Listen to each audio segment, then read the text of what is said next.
Hey guys, welcome back on my YouTube channel commerce और passion, जहां हम लेकर आते हैं क्लास 11th की बिजनेस स्टडीज से जुड़ी वीडियोस। तो गाइस, आज हम आपके लिए लेकर आए हैं chapter first nature and purpose of business का सेकंड लेक्चर, जहां हम बात करने वाले हैं क्लासिफिकेशन ऑफ बिजनेस एक्टिविटीज के बारे में। तो चलिए गाइस, वीडियो को शुरू करते हैं।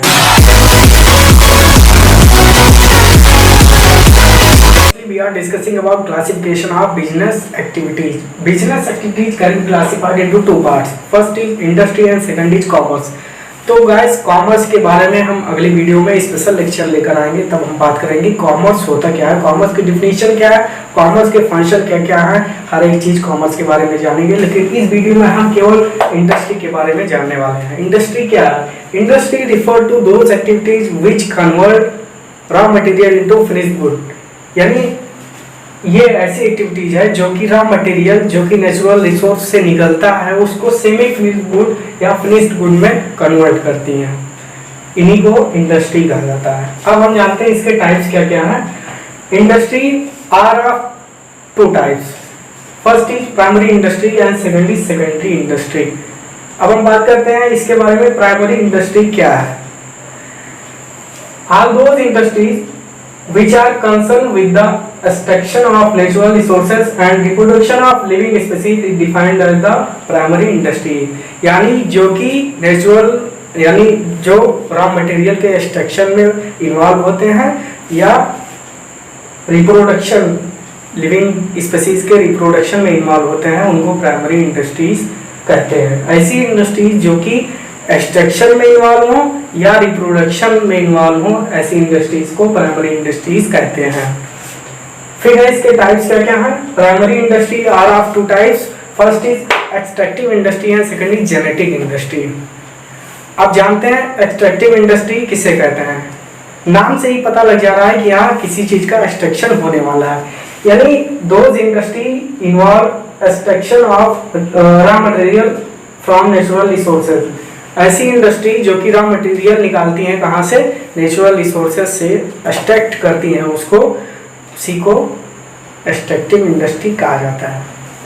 एग्जाम्पल इसके हैं टिम्बर एंड फिश एटसेट्रा। यानी टिम्बर अगर निकलता है तो कहाँ से, टिम्बर एक रॉ मटेरियल है और निकल कहाँ से रहा है, नेचुरल रिसोर्स से। टिम्बर कहाँ से निकलता है, फॉरेस्ट से। जब वो निकलेगा फिर उसको फर्नीचर में चेंज किया जाएगा। तो इसको निकालने का काम किसका है, एक्सट्रैक्ट करने का काम किसका है, एक्सट्रैक्टिव इंडस्ट्री का काम है। अब हम गाइस बात करने वाले हैं जेनेटिक इंडस्ट्री के बारे में।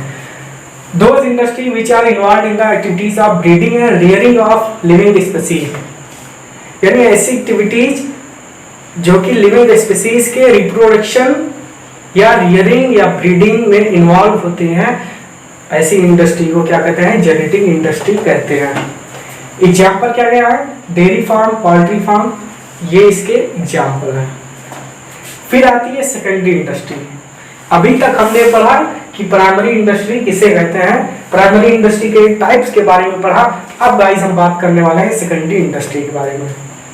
कहीं मत जाइए, वीडियो को देखते रहिए, वीडियो काफी इंटरेस्टिंग है। तो चलिए आगे बढ़ते हैं। Those industry which used raw material of primary industry and convert it into useful good. यानी प्राइमरी इंडस्ट्री जो भी रॉ मटेरियल को निकालती है उसको यूज करके फाइनल प्रोडक्ट में कन्वर्ट करना किसका काम है, इंडस्ट्री, सेकेंडरी इंडस्ट्री का काम है ये। यानी प्राइमरी इंडस्ट्री जो भी गुड्स रॉ मटेरियल निकालती है उसको यूजफुल गुड्स में कन्वर्ट करना किसका काम है, सेकेंडरी इंडस्ट्री का काम है। अब हम आते हैं इसके टाइप्स पर। Secondary industry are of three types. First manufacturing industry, second construction industry and third tertiary और सर्विस इंडस्ट्री। यानी अगर जो मैन्युफैक्चरिंग करती है वो मैन्युफैक्चरिंग इंडस्ट्री हो गई, कंस्ट्रक्शन का काम जिसका वो कंस्ट्रक्शन इंडस्ट्री हो गई और सर्विस देने का काम जिसका वो सर्विस इंडस्ट्री हो गई। तो चलिए इसके बारे में, इसकी डिफिनेशन के बारे में चर्चा करते हैं, मैन्युफैक्चरिंग इंडस्ट्री के बारे में। Those industry which are involved in the conversion of raw material into finished good। यानी जो भी रॉ मटेरियल निकलता है किससे, नेचुरल रिसोर्सेज से जो भी मटेरियल रॉ मटेरियल निकलता है, प्राइमरी इंडस्ट्री जो भी मटेरियल निकालती है उसको यूज करके यूजफुल गुड्स में कन्वर्ट करना किसका काम है, मैन्युफैक्चरिंग इंडस्ट्री का काम है।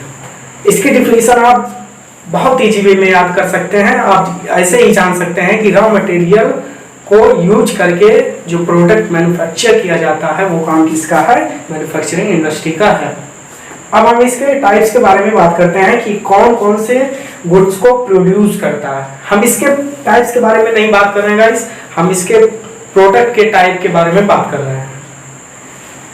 वैसे तो मैन्युफैक्चरिंग इंडस्ट्री 4 टाइप्स की होती है, हम पूरा नहीं इसमें इन्वॉल्व कर सकते हैं, लेकिन आपको बता देते हैं 4 टाइप्स की होती हैं। एनालिटिकल, साइंथेटिक, प्रोसेसिंग, असेंबली, यानी ये 4 टाइप की होती है। एनालिटिकल में क्या होता है कि रॉ मटेरियल को यूज करके, यानी एक ही रॉ मटेरियल से वेरियस टाइप के प्रोडक्ट बनते हैं। एग्जाम्पल आपको बता दे रहा हूँ, क्रूड ऑयल जो निकाला जाता है, क्रूड ऑयल की जो माइनिंग होती है उससे क्या बनाया जाता है, पेट्रोल, डीजल, केरोसिन, यानी एक ही रॉ मटेरियल से कई सारे प्रोडक्ट, एक ही रॉ मटेरियल से कई सारे प्रोडक्ट बनाना किसका काम है, मैन्युफैक्चरिंग के एनालिटिकल इंडस्ट्री का काम है। ये फर्स्ट टाइप्स है इसका, मैन्युफैक्चरिंग का फर्स्ट टाइप्स। सेकंड है साइंथेटिक। साइंथेटिक क्या होता है, वेरियस प्रोडक्ट को यूज करके, यानी वेरियस रॉ मटेरियल को यूज करके एक ही यूजफुल गुड बनाना, यानी जैसे सोप, साबुन आप जानते हैं आपके घरों में यूज होता होगा, साबुन आप यूज भी करते होंगे सोप को। तो सोप में क्या होगा, वेरियस केमिकल को यूज किया जाता है और क्या तैयार किया जाता है, एक तरीके का सोप। तो एनालिटिकल साइंथेटिक से बिल्कुल डिफरेंट है। एनालिटिकल में क्या होता है, एक प्रोडक्ट को यूज करके कई प्रोडक्ट बनाए जाते हैं, लेकिन साइंथेटिक में जबकि ऐसा नहीं है। साइंथेटिक में वेरियस प्रोडक्ट को यूज करके एक ही प्रोडक्ट बनाया जाता है। फिर आती है बात प्रोसेसिंग इंडस्ट्री की। प्रोसेसिंग इंडस्ट्री में क्या होता है, जैसे टेक्सटाइल इंडस्ट्री हो गई।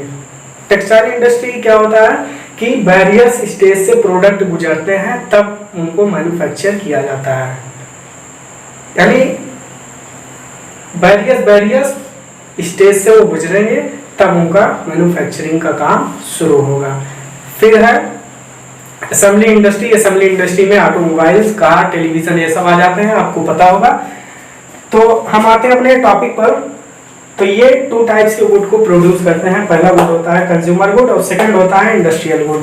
कंज्यूमर गुड क्या होता है, ऐसे गुड जो कि कंज्यूमर कंज्यूम करता है अपने लिए, जैसे कि ऑयल, सॉप, क्लॉथ एक्सेट्रा। दूसरा गुड क्या प्रोड्यूस करता है, इंडस्ट्रियल गुड, यानी ऐसे गुड्स जो कि इंडस्ट्री के काम में आए, ऐसे गुड जो कि इंडस्ट्री के काम में आए। वो कौन कौन से गुड है, यानी टूल्स, मशीनरी एक्सेट्रा, यानी जो टूल्स यूज किए जाते हैं इंडस्ट्री में वो सब काम किसका है, मैन्युफैक्चरिंग इंडस्ट्री का। करने वाले हैं कंस्ट्रक्शन इंडस्ट्री की। कंस्ट्रक्शन इंडस्ट्री क्या होता है, those industry involve in the construction of building, dams, tunnels, bridge etc. are called construction industry, यानी ऐसी इंडस्ट्री जो कि बिल्डिंग, डैम्स और टनल्स, ब्रिज इन सभी के निर्माण में काम आती हैं, मतलब काम करती हैं। ऐसे इंडस्ट्री को क्या कहा जाता है, कंस्ट्रक्शन इंडस्ट्री। आप देखते होंगे PWD का आपने नाम सुना होगा। कैसी इंडस्ट्री है, कंस्ट्रक्शन इंडस्ट्री। उसका काम क्या है, सड़कों को बनाना, यानी रोड जहाँ कहीं भी खराब हुई हो उसको बनाना, ब्रिजेस को बनाना, टनल्स को बनाना, टनल्स का मतलब सुरंग, उसको बनाना, बैरियर्स, डैम्स को बनाना। ये सब काम किसका, कंस्ट्रक्शन इंडस्ट्री का काम है। ये काम कौन करता है, कंस्ट्रक्शन इंडस्ट्री करती है। These industry use the product of manufacturing industry. ये सबसे मेन पॉइंट है हमारा, these industry use the product of manufacturing industry, यानी कंस्ट्रक्शन इंडस्ट्री जो होती है वो किसका प्रोडक्ट यूज करती है, मैन्युफैक्चरिंग इंडस्ट्री का प्रोडक्ट यूज करती है। क्यों, क्योंकि उसके पास खुद का प्रोडक्ट नहीं होता है। उसका काम क्या है कि कंस्ट्रक्शन करना, ना कि प्रोडक्ट बनाना। तो प्रोडक्ट यूज किसका करेगी, मैन्युफैक्चरिंग इंडस्ट्री का प्रोडक्ट यूज करके वो कंस्ट्रक्शन का काम करती है। ये आपके लिए इंपॉर्टेंट मतलब पॉइंट है, आप इसको नोट कर सकते हैं अपने नोट में। थर्ड है टर्शरी और सर्विस इंडस्ट्री। सर्विस इंडस्ट्री के नेम से हमें पता लग रहा है कि ये सर्विस, यहाँ सर्विस देने की बात हो रही है, यानी ऐसी इंडस्ट्रीज हम यहाँ ऐसे ही जान सकते हैं, इजी वे में जान सकते हैं कि ऐसी इंडस्ट्री जो कि हमें service they, goods and services के स्मूथ फ्लो में जो भी काम करे, सर्विसेज को देने में, सपोर्ट करने में जो भी काम करे, ऐसी इंडस्ट्रीज क्या कहलाती है, सर्विस इंडस्ट्री कहलाती है। अब हम इसके डिफिनेशन पर आते हैं guys. Industries that concern with the providing services which facilitate smooth flow of good and services, जैसा कि मैंने आपको अभी बताया कि गुड एंड सर्विसेज के स्मूथ फ्लो में सपोर्ट करने के लिए या अपनी सर्विसेज को प्रोवाइड करने के लिए जो काम करती हैं इंडस्ट्रीज, उन इंडस्ट्रीज को क्या कहा जाता है? टर्शरी इंडस्ट्री या सर्विस इंडस्ट्री कहा जाता है। इनका काम क्या होता है? इनका काम होता है सर्विसेज को प्रोवाइड करना। अब एक ऐसी सर्विसेज प्रोवाइड करती हैं, इसके बारे में हम डिस्कस करने वाले हैं। तो चलिए डिस्कस करते हैं types of service provided by service industry. तो पहला है ट्रांसपोर्ट एंड कम्युनिकेशन, यानी अगर प्रोडक्ट बन रहा है किसी फैक्ट्री में, अगर मैन्युफैक्चरिंग इंडस्ट्री प्रोडक्ट को बना रही है तो प्रोडक्ट वो रखेगी नहीं, उस प्रोडक्ट को उसे बेचना होगा, सेल करना होगा। और ऐसा नहीं जिस स्टेट में प्रोडक्ट बन रहा है उसी स्टेट में सेल भी हो जाए, ऐसा नहीं है। इंडस्ट्रीज ये मानकर चलती हैं कि मेरा प्रोडक्ट सिर्फ एक स्टेट नहीं, सिर्फ एक रीजन नहीं, सिर्फ एक कंट्री नहीं, बल्कि कई कंट्रीज में पूरे ग्लोबल लेवल पर मेरा प्रोडक्ट सेल किया जाएगा। इसको मानकर इंडस्ट्री चलती हैं और ऐसे में ट्रांसपोर्ट का होना बहुत जरूरी है। ये कौन करता है? सर्विस इंडस्ट्री ये काम करती है। अगर सर्विस इंडस्ट्री अपना हाथ उठा ले मार्केट से तो बहुत बड़ा नुकसान हो जाएगा। यानी सर्विस इंडस्ट्री का रहना हमारे लिए बहुत जरूरी है।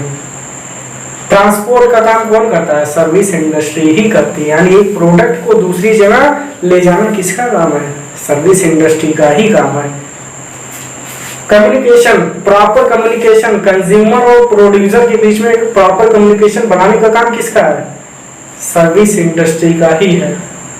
यानी एक प्रोड्यूसर एक कंज्यूमर से तभी मिल पाएगा जब किसी तीसरे थर्ड पार्टी का हाथ होगा, और थर्ड पार्टी है कौन? Service industry.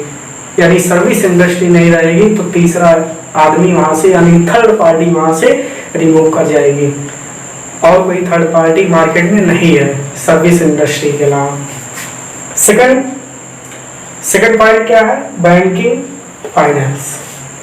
बैंकिंग का काम क्या है? फाइनेंस का काम क्या है? यानी एंटरप्रेन्योर जब बिजनेस को कमेंस करता है, यानी जब स्टार्ट करता है तो क्या करता है? उसके पास इतना एसेट थोड़ी ना होता है, इतना मशीन थोड़ी ना होती, वो तुरंत बिजनेस को ग्रो कर ले, तुरंत बिजनेस को कमेंस कर ले। उसके लिए इसको फंड की जरूरत होती है। वो फंड कौन प्रोवाइड करता है? Service industry. और किसके माध्यम से? फाइनेंस के माध्यम से प्रोवाइड करती है। और इस फाइनेंस को स्मूथ वे में रन कराने के लिए बैंकिंग काम करता है। यानी बैंकिंग ना हो तो फाइनेंस सही से काम नहीं कर सकता है। सो गाइस, ऐसा करता हूँ आपको समझ में आ रहा होगा। थर्ड टॉपिक हमारा क्या है? इंश्योरेंस। प्रोडक्ट अगर ट्रांसपोर्ट के थ्रू कहीं जा रहा है तो जरूरी नहीं वो प्रोडक्ट बिल्कुल प्रोटेक्टिव ढंग से वहां तक पहुंच जाए। प्रोटेक्टिव ढंग का मतलब होता है कि बिना टूटे, बिना खराब हुए, बिना कुछ भी हुए वो पहुंच जाए। ये बहुत बड़ी बात है। यानी कब क्या हो जाए कोई पता नहीं, जीवन में कुछ भी हो सकता है। इसलिए सर्विस इंडस्ट्री क्या लेकर आई है आपके लिए, हमारे लिए, सभी के लिए लेकर आई है इंश्योरेंस। एंटरप्रेन्योर जब कभी, मैन्युफैक्चरर जब कभी भी अपने प्रोडक्ट को मैन्युफैक्चर करता है तो क्या करता है?